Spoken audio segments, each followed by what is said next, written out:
लोकसभा चुनाव 2019 में बीजेपी प्रत्याशी पुष्पेंद्र सिंह चंदेल के समर्थन में एक जनसभा को संबोधित करने गृह मंत्री राजनाथ सिंह हमीरपुर पहुंचे। राजनाथ सिंह ने पहले रोटी राम महाराज की समाधि स्थल पर जाकर उन्हें माल्यार्पण किया। बाद में मोदी सरकार की उपलब्धियां गिनाते हुए आतंकवाद पर पाकिस्तान को चिरपरिचित अंदाज में सख्त चेतावनी दी। गठबंधन पर निशाना साधते हुए उन्होंने कहा कि सपा बसपा और आरएलडी का गठबंधन महज स्वार्थ के लिए एकजुट हुआ है। और मेरी बात यह भी आज ही नोट कर लेना अपनी डायरी में, 2030-2031 आते आते ऐसे ही भारत को आगे बढ़ने का आपने अवसर प्रदान किया तो यही हमारा भारत रूस, चीन, अमेरिका जो दुनिया के धनवान देश माने जाते हैं, ताकतवर देश माने जाते हैं, उनमें से एक देश को पीछे छोड़कर भारत दुनिया की टॉप 3 कंट्रीज में आकर खड़ा हो जाए।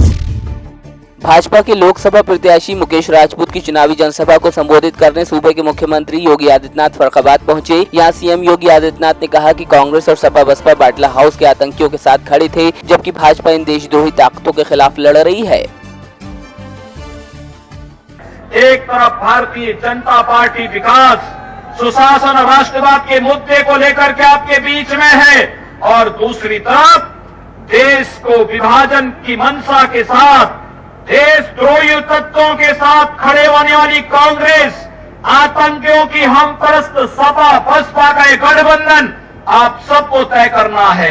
और मैं आप सबसे अपील करूंगा, भाइयों बहनों, आपको सुधार कानून व्यवस्था में देखने को मिली होगी, आपको सुधार बिजली की व्यवस्था में मिली होगी। आपके यहां बिजली मिल रही है कि नहीं मिल रही है? सपा बसपा की सरकार में बिजली मिलती थी क्या? क्योंकि सपा बसपा की सरकार के समय बिजली इसलिए नहीं देते थे क्योंकि अंधेरे में ही ये लोग डकैती डालते थे। डकैती डालना उनका संस्कार था, इसलिए बिजली देते कैसे? जौनपुर पहुंचे deputy CM doctor Dinesh Sharma ने मढ़ियाऊ थाना क्षेत्र के स्वामी विवेकानंद इंटर कॉलेज प्रांगण में जनसभा को संबोधित किया, जहां वो विपक्षी दलों पर खूब बरसे। उन्होंने कहा कि जो पूर्व की सरकारें 70 सालों में नहीं कर पाई, भाजपा सरकार ने 5 सालों में कर दिखाया। हर घर में शौचालय, गैस, आवास, बिजली, पानी जैसी तमाम योजनाओं का लाभ भी दिया गया है।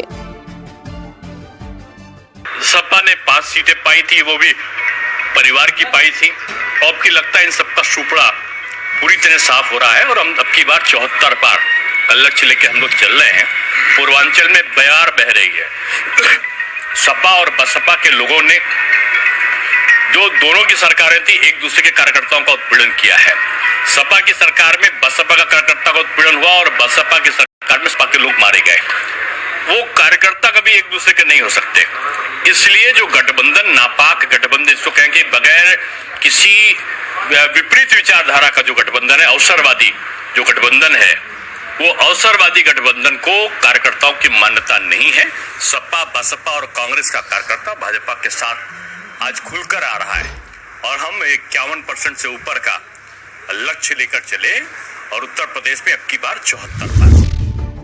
फतेहपुर जिले में आए सपा के प्रदेश अध्यक्ष नरेश उद्दम ने कहा कि प्रियंका के चुनावी मैदान में उतरने से कांग्रेस को कोई फायदा नहीं होने वाला है। कांग्रेस को यूपी में 2 सीट से ज्यादा नहीं मिल पाएंगी। 78 सीटें समाजवादी पार्टी और बहुजन समाज पार्टी का गठबंधन जीत रहा है। गठबंधन ने कांग्रेस के लिए 2 सीट राजनीतिक शिष्टाचार से छोड़ी है। ये समाजवादियों का राजनीतिक शिष्टाचार है।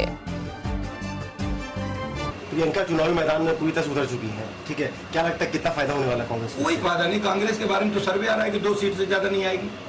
पूरे उत्तर प्रदेश में 2 सीट से ज्यादा कांग्रेस नहीं आएगी।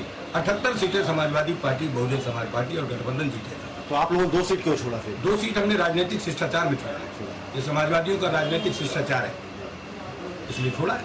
तो वहाँ से 2 सीट आप छोड़े हैं, कांग्रेस बात जीत रही है? निश्चित जीतेगी, अमेठी और रायबरेली निश्चित।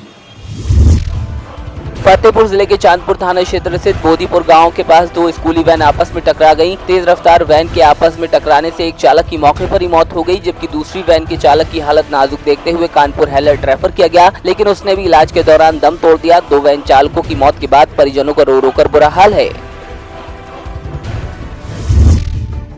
फतेहपुर में केशरवानी महासभा ने बिना दहेज के 20 जोड़ों का सामूहिक विवाह कराया। फतेहपुर की खागा तहसील के टाउन हॉल में 2 दिवसीय केशरवानी वैश्य सम्मेलन का आयोजन किया जाता है, जहां पूरे प्रदेश से आए केशरवानी समाज के लोग इकट्ठा होकर दहेज रहित शादियां कराते हैं। 2 दिन में 20 शादियाँ लगभग हो रही और इस कार्यक्रम के लिए हम लोग 4-5 महीने से लगातार प्रयास कर रहे हैं। पूरे लगभग अपने फतेहपुर जिला, कौशाम्बी, इलाहाबाद, प्रतापगढ़, कई जिलों में घूम के मिर्जापुर, बनारस, हर जगह से सब प्रयास करके तब आज इतने बड़ा समाज इकट्ठा हुआ है। और हम लोगों ने ये भागा नगर से सब लोगों से सहयोग मिला, पूरे जिले से सहयोग मिल रहा है और ये आज 8वां सामूहिक विवाह हम लोगों को चल रहा है और आगे भी ये चलता ही रहेगा। कितने जोड़ों शादियाँ हुई है? लगभग आज 20 जोड़े की शादियाँ 2 दिन में हो रही है। दिल्ली में भले ही आम आदमी पार्टी और कांग्रेस के बीच गठबंधन को लेकर असमंजस की स्थिति हो, लेकिन मिर्जापुर में आम आदमी पार्टी की स्थानीय इकाई ने कांग्रेस प्रत्याशी का समर्थन कर दिया है। इतना ही नहीं, बाकायदा कांग्रेस प्रत्याशी के साथ प्रेस वार्ता कर समर्थन देने की घोषणा की गई। मथुरा के थाना हाईवे इलाके के नगला चंद्रभान के पास एक आइस फैक्ट्री में अचानक गैस रिसाव होने से हड़कंप मच गया। अचानक आधा दर्जन से ज्यादा लोगों की तबीयत बिगड़ने लगी। आनंद फानन में चंद्रपुरी कॉलोनी के लोग अपने अपने घरों को छोड़कर सुरक्षित स्थान पर चले गए। एम्बुलेंस के जरिए बीमार लोगों को मथुरा के जिला अस्पताल इलाज के लिए भेजा गया। उधर मौके पर पहुंची पुलिस पर भी स्थानीय लोगों ने मिलीभगत से आइस फैक्ट्री संचालित करवाने का आरोप लगाया। बांदा पुलिस ने 2 अंतर्राज्यीय मोबाइल चोरों को गिरफ्तार किया है। इनके पास से 5 लाख की कीमत के 37 मोबाइल बरामद किए गए। बड़ी बात यह है कि पकड़े गए बदमाश नाबालिग बच्चों से सार्वजनिक स्थानों पर चोरी कराते थे। बांदा में एक रेप पीड़िता इंसाफ के लिए भटक रही है। गिरवा थाना क्षेत्र से आई पीड़िता ने बताया कि कुछ दिन पहले उसके साथ गांव के ही 2 युवकों ने बलात्कार किया था। शिकायत पर पुलिस ने दोनों को गिरफ्तार भी किया, लेकिन एक को छोड़ दिया गया। अब फरार आरोपी केस वापस लेने के लिए दबाव बनाते हुए धमकियां दे रहा है। लिहाजा पीड़िता पुलिस अधीक्षक से न्याय की गुहार लगाने पहुंची थी।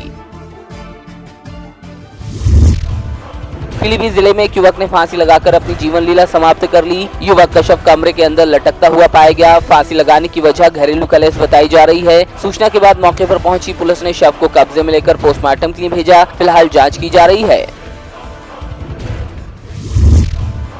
बागपत जिले के बिनौली थाना क्षेत्र में दिन दहाड़े एक व्यक्ति की हत्या कर दी गई। वारदात के बाद इलाके में दहशत का माहौल है। बताया जा रहा है कि मृतक अपने घर के बाहर खड़ा था, तभी कुछ अज्ञात बदमाशों ने अंधाधुंध गोलियां बरसाकर उसे मौत के घाट उतार दिया। जानकारी मिलने के बाद पुलिस मौके पर पहुंची और शव को पोस्टमार्टम के लिए भेजा। फिलहाल जांच की जा रही है।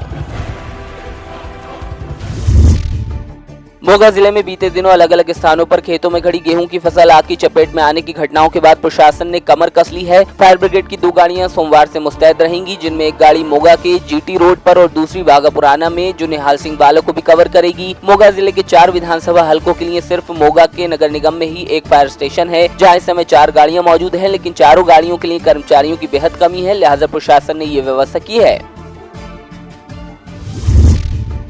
उमरिया जिला मुख्यालय में जिले के कलेक्टर और एसपी की अगुवाई में मतदाता जागरूकता साइकिल रैली निकाली गई। शहडोल संसदीय क्षेत्र में होने वाले 29 अप्रैल के मतदान के लिए लोगों से 100% मतदान की अपील की गई, तो वहीं रैली में भारी संख्या में लोगों ने हिस्सा लिया।